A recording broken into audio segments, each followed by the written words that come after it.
Hey friends, I've been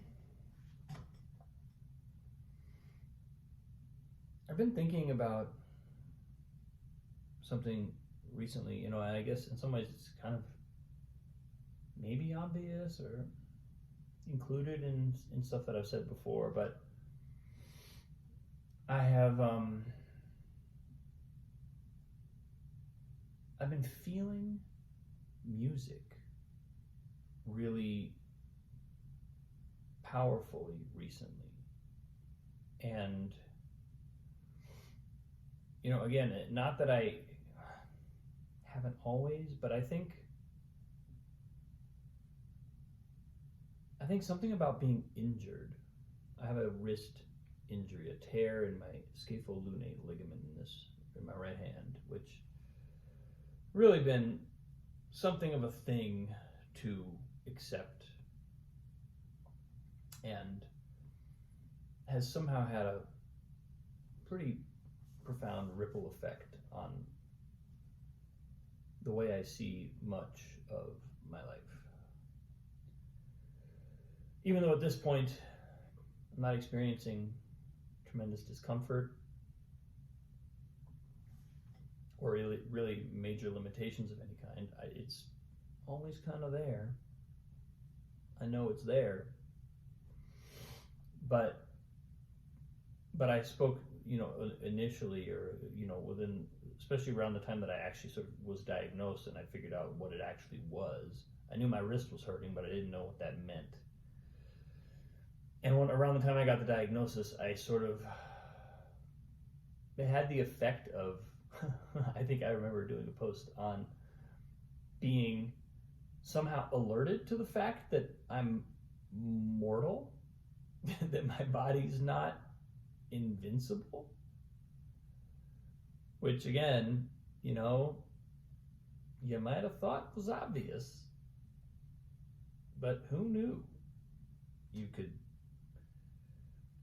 cruise through 47 years without really getting that message. But an outgrowth of that, or a kind of, I would say it's maybe something that is still in its early phases because it hasn't been the case for that long, but something that kind of has been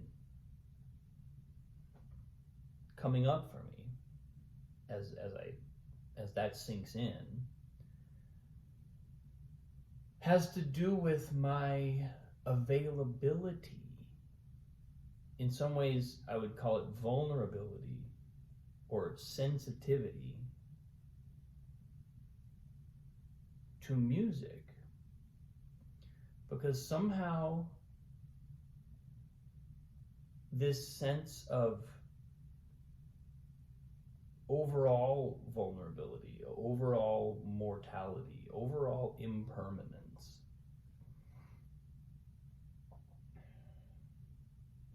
has shaped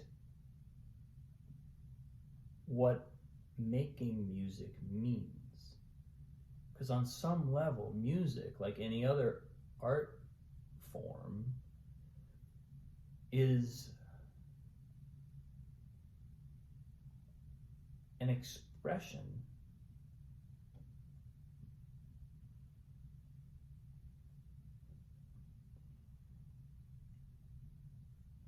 that grows out of a moment in time. And in some ways, you might even argue music, because it takes place in time. In my teaching, I talk about time as the canvas of music. If music is paint, if we think of music as painting with sound, then the canvas is time. Sound has to be painted across time in order for music to take place. That's the nature of it. So it's so ephemeral in a way. Not only, any given snapshot, any given slice of music is essentially meaningless. It's just, there might be some sound there, although you can't even have sound vibration without some duration of time. But even let's say you could, or let's say your little slices are thick enough to allow for vibration, they still wouldn't allow for the flow of music. There's no such thing as bite-sized music.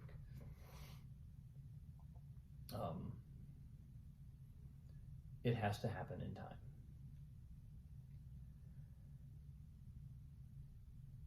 And therefore it's impermanent. By its nature, it is impermanent. It exists only when it is draped across, literally, the fabric of time. Such that when a piece starts and progresses and then ends, like, where did the song even happen? And like,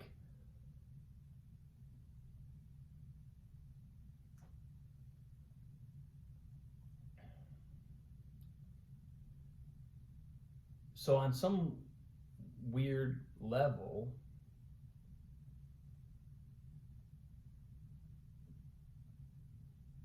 being confronted with impermanence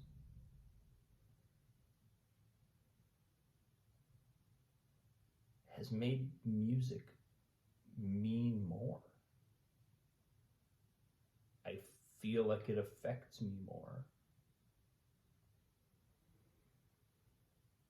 And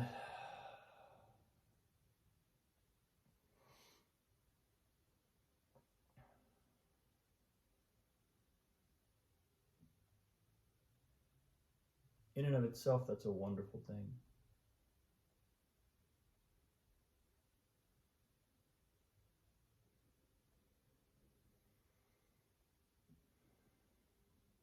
You know, it reminds me, I've said this many, many times, but Sadhguru talks often about building our psychological reality within the context of mortality. In other words, knowing we are not here forever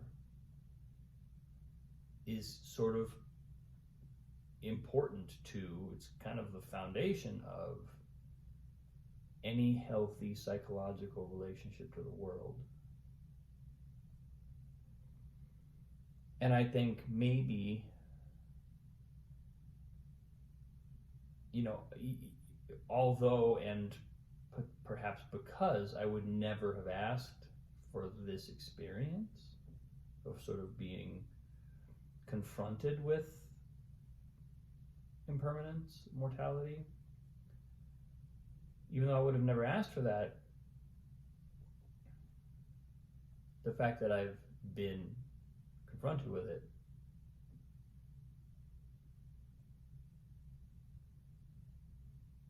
it's like it gives me a certain softness.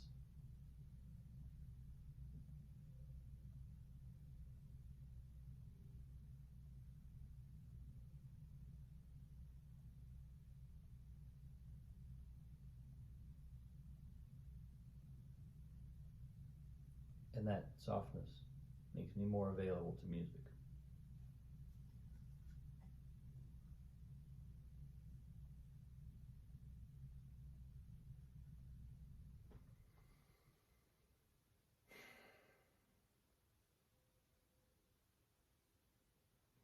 I just noticed myself feeling it more.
I kind of don't know what else to say.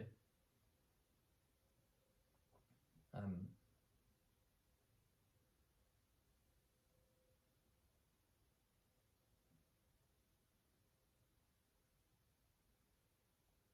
feel like I'm being invited into another level of music, or another layer of the meaning of music, and in a way.